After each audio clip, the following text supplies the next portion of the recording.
Sampai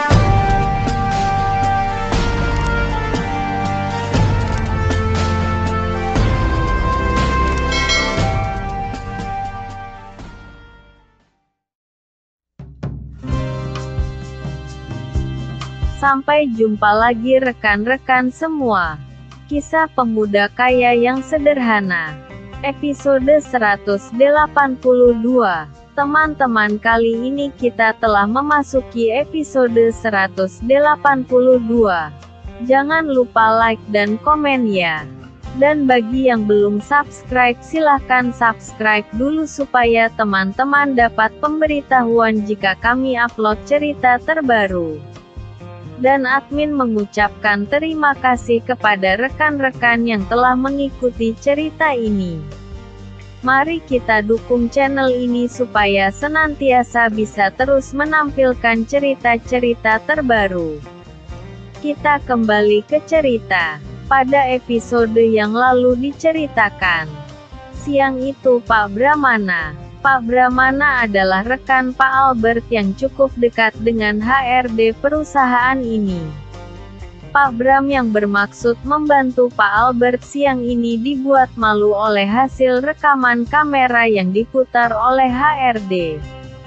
Dalam rekaman itu jelas kalau para cleaning service memang duduk sejenak untuk beristirahat setelah sebelumnya mereka disibukkan oleh rutinitas mereka. Dan hal tersebut bisa dimengerti dan diterima oleh siapapun. Bahkan Pak Brahmana siang itu mendapat nasihat dari HRD.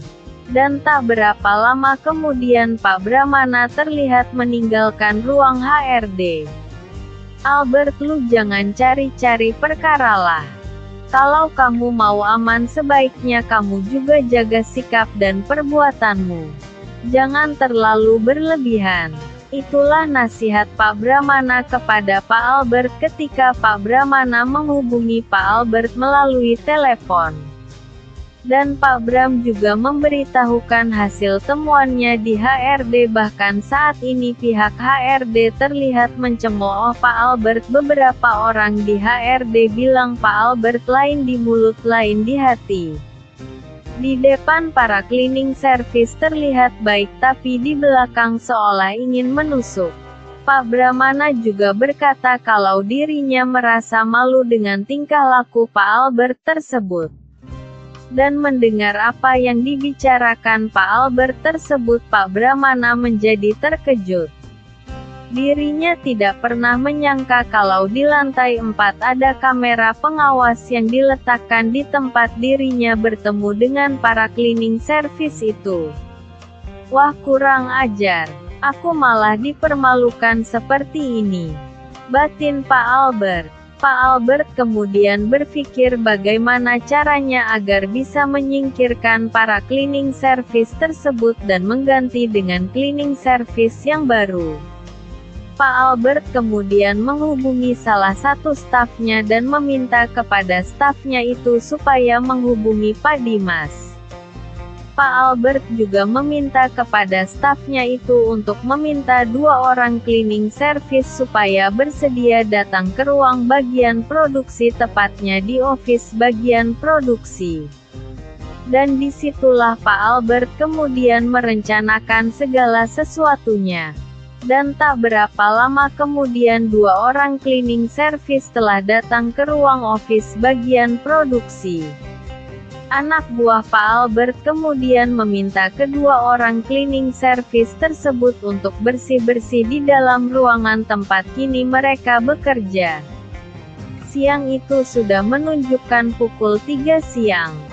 Kedua orang cleaning service tersebut nampak masih disibukkan dengan beberapa aktivitas mereka.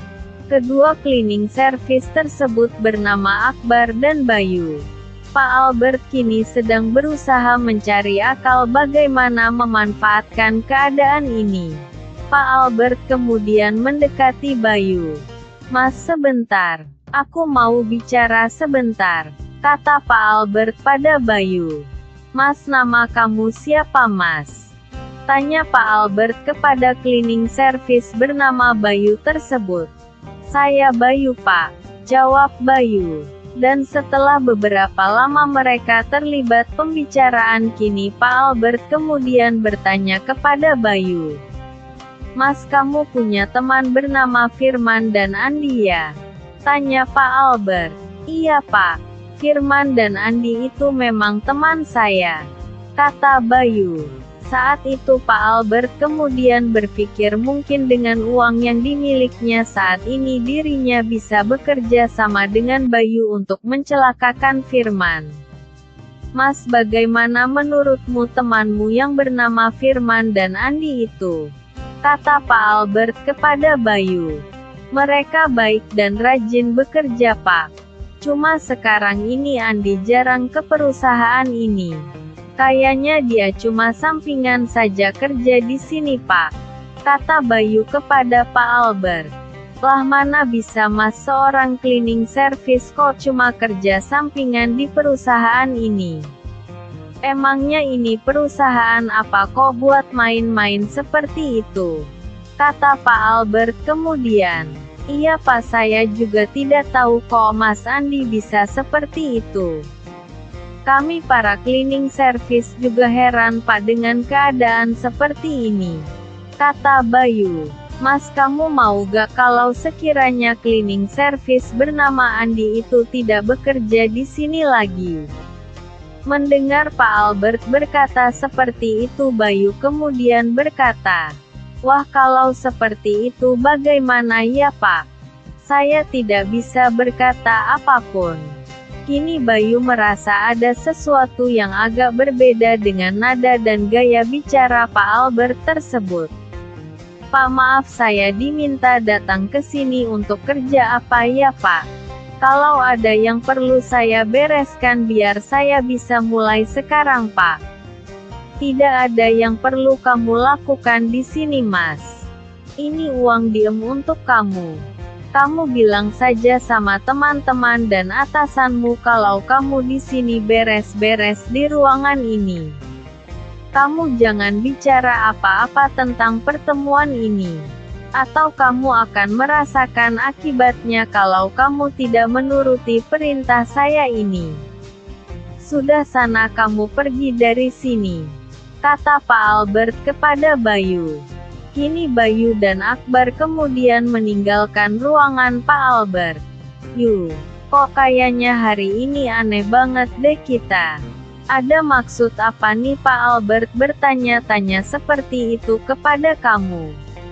Ini ada yang tidak beres yuk," kata Akbar kepada Bayu. "Iya nih, kok kayaknya aku juga merasa ada yang lain. Bahkan dia kasih uang tutup mulut segala buat kita.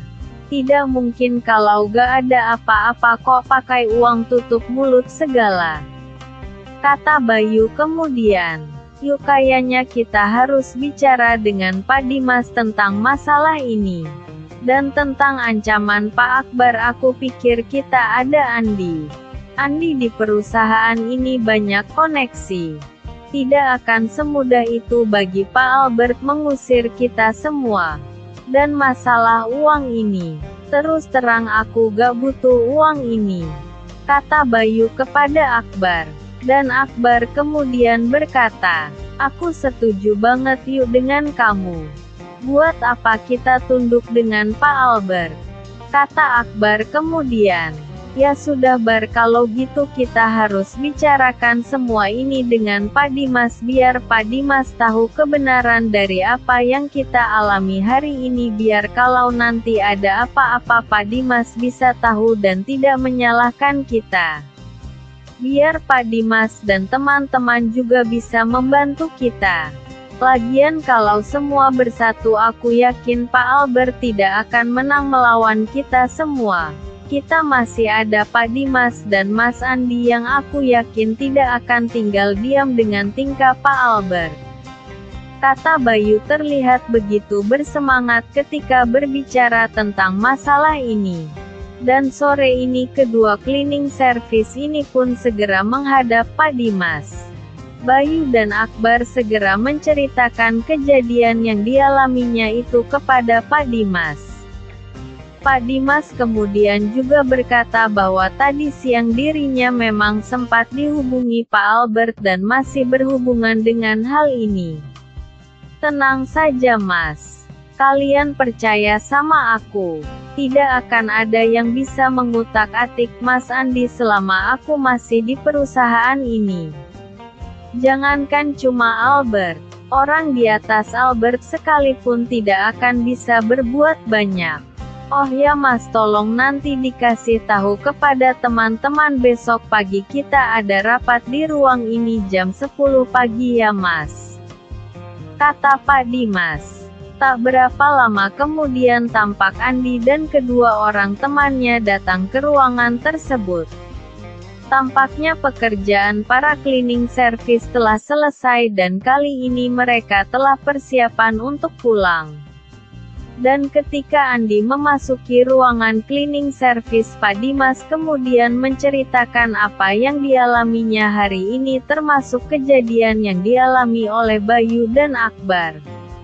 Wah, mulai aneh-aneh deh dia, kata Andi perlahan. Rupanya Pak Dimas sempat mendengar apa yang dikatakan Andi tersebut.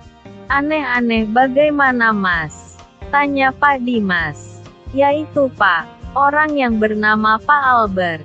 Kayak pingin cari gara-gara gitu Pak, kata Andi kemudian. Tenang Mas, kami dari bagian cleaning service tidak akan tinggal diam jika ada salah satu tim kami yang sedang bermasalah. Kita adalah satu keluarga Mas, kata Pak Dimas. Benar Pak, saya juga emosi banget sama Pak Albert. Tampangnya bikin tangan jadi gatal Pak, kata Akbar. Tenang Mas, dia bukan apa-apa dan bukan siapa-siapa.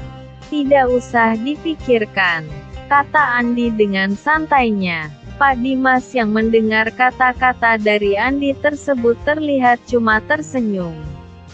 Sementara itu beberapa teman Andi tampak terdiam. Wah, berani banget ya Andi, batin teman-temannya saat itu. Ya sudahlah Mas, ini sudah sore, yuk kita pulang.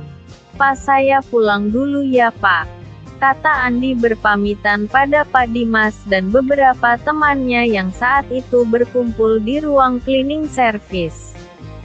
Dan sepeninggalan Andi tersebut, Pak Dimas terlihat tersenyum. Albert cari mati jika menantang Andi, batin Pak Dimas. Kini Andi telah sampai di rumahnya sekitar jam 6:30 malam.